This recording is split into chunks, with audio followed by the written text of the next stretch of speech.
Next we have studied coercion. Today again, next there are certain topic that we need to know. So if I ask you that whether committing suicide, it's a very sensitive topic, committing suicide is correct? Suicide kora ki is a correct decision? What according to you guys you all think? Is it a correct decision to take away your own life because of certain things or certain things not happening or certain pressure, tension? Is it correct?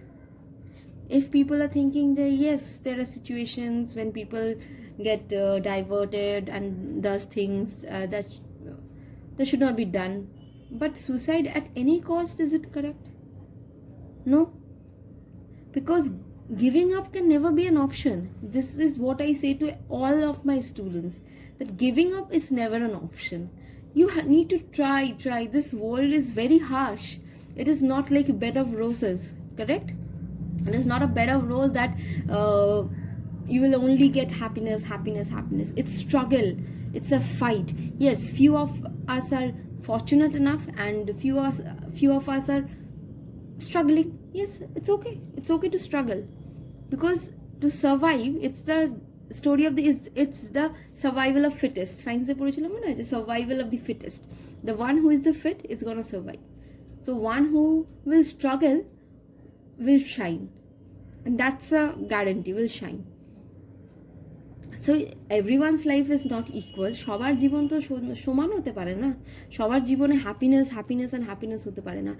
Few of us are struggling from childhood days, few of us are struggling now, few of us will struggle on later days, but struggle comes in everyone's life. সবার জীবনেই struggle period আসে, ঠিক আছে? কারোর জীবনে আগে চলে আসে, কারোর জীবনে পরে আসে, correct? When we will meet, we will discuss obviously about all this. So suicide, like you all people, this age, this generation, means your generation, is like very fickle minded. They think that, oh, eta pelam na, let's do suicide. But suicide is nothing. It's just affecting your family. It's a devastating thing.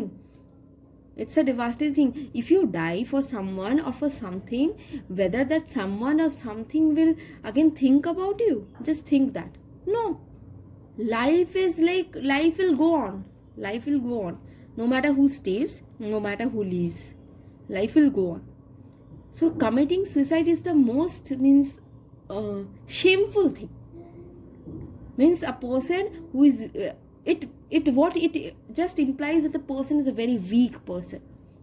The person doesn't have the capabilities to stand.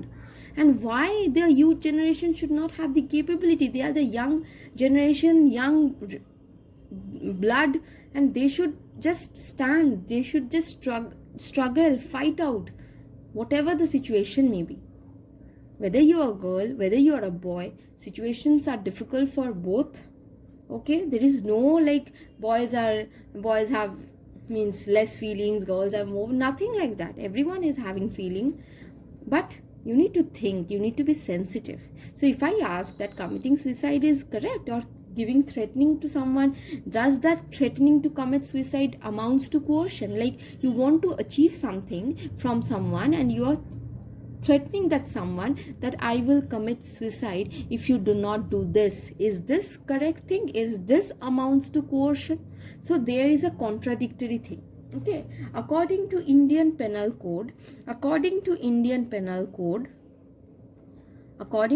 আচ্ছা কি বললাম আমি একটু বাংলায় বলে দিই। ওকে, বলছি যে কি যে কমিটিং সুইসাইড বা কাউকে আমি থ্রেট করলাম যে কি যে তুমি যদি এটা না করো তাহলে আমি সুইসাইড করব, ইজ দিস কারেক্ট? এটা কি কারেক্ট হচ্ছে? এটা কি কোয়ারশন বলা যেতে পারে কি এটাকে?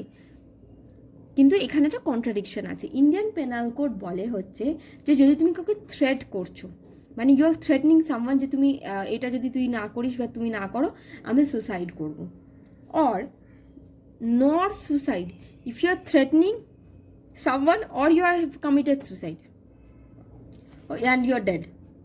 Both of this doesn't leads to coercion according to IPC, according to Indian Penal Code. If you are threatening someone, that you will do suicide, it's also not a coercion. And if you have committed suicide, what kind of coercion is that?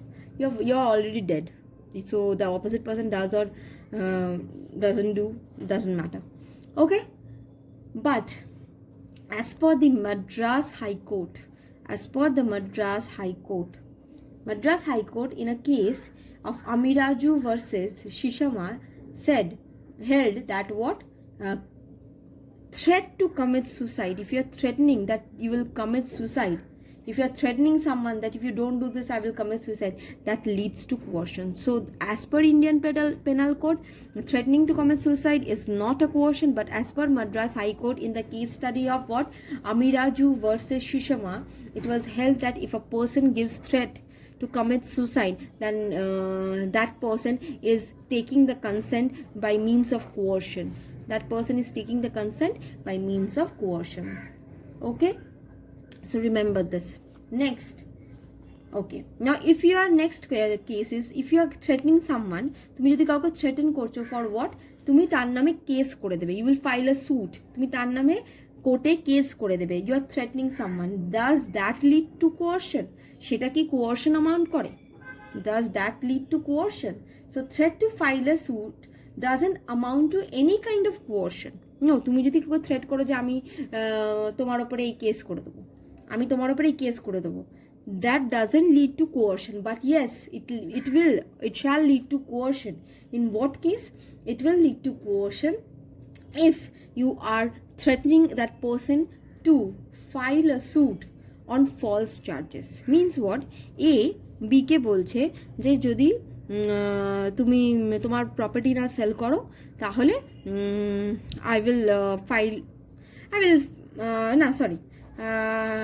let's just give some other example. Suppose A and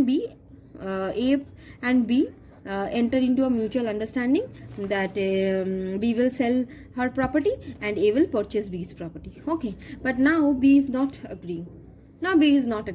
Okay, so now A now is threatening B that if B doesn't sell her property, then A will file a suit. So this is not a coercion. But if this is the same, the case is the same, but A is now saying B that I will file a suit on the grounds that you have threatened me to what? You have threatened me that if I do not, that you have threatened me, means A is filing a suit against B now on false charges. And what the charges? A can give any charge that you have told me that you will sell me the property on this date, on that date for 5 lakh, but you have charged 10 lakh. So all false charges. Okay, B is just not agreeing to sell her property anymore. Okay, but A is now saying that I will now file a suit on false claims, on false charges that you have not done. আমি তোমার নামে case করব এমন কিছু নিয়ে যেটা তুমি কোনোদিন করোনি. That is a coercion. So normally যদি আমি থ্রেট দিই কাউকে যে আমি তোমার নামে কেস করে দেবো, that doesn't lead to coercion. But যদি এমন কোনো থ্রেট দিই based on false charges, that will definitely lead to a coercion. Like A is doing with B. Correct? Okay, these two are certain sort of case studies. Okay,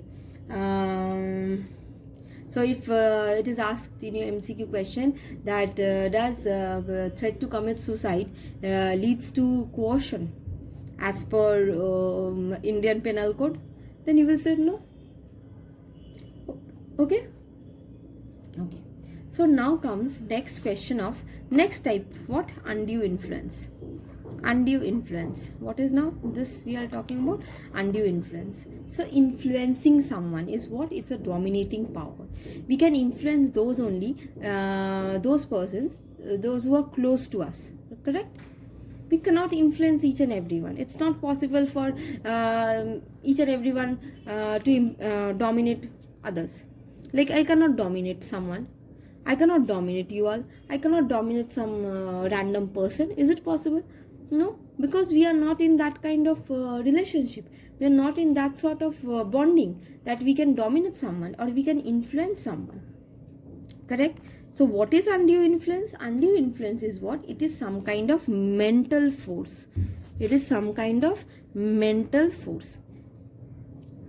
What was physical, what was coercion? It was physical force. And what is undue influence? It is some sort of mental force. So where the parties are in such kind of relation, where one party is in a position to dominate the other one. So when undue influence is physical force, or coercion is possible anytime. Coercion is possible at any point of time, correct? Coercion is possible at any point of time.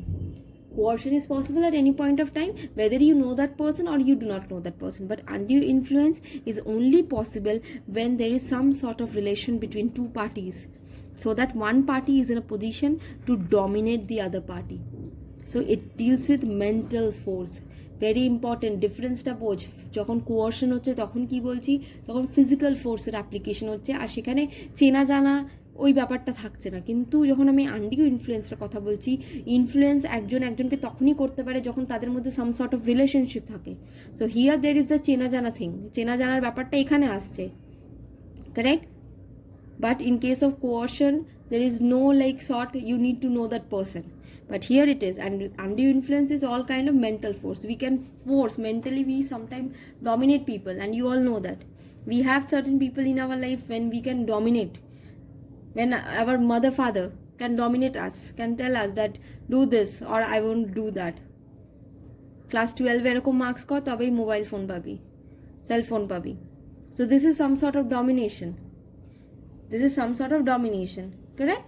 So but হ্যাঁ obviously মা বাবা যদি বলে যে এটা ভালো করে result কর, তাই জন্য সেটা নিয়ে তো কেস করতে পারবো না, সেগুলো না। But yes, sometimes it happens that there is a forceful domination. মা বাবার dominationটা is good for us, is beneficial for us, but there are certain things where domination is not good, it is unhealthy domination, and in that point of time the consent obtained through undue influence will be considered as what? It will be considered as it is not a free consent. It is a consent by means of undue influence, and the agreement will be void ab initio.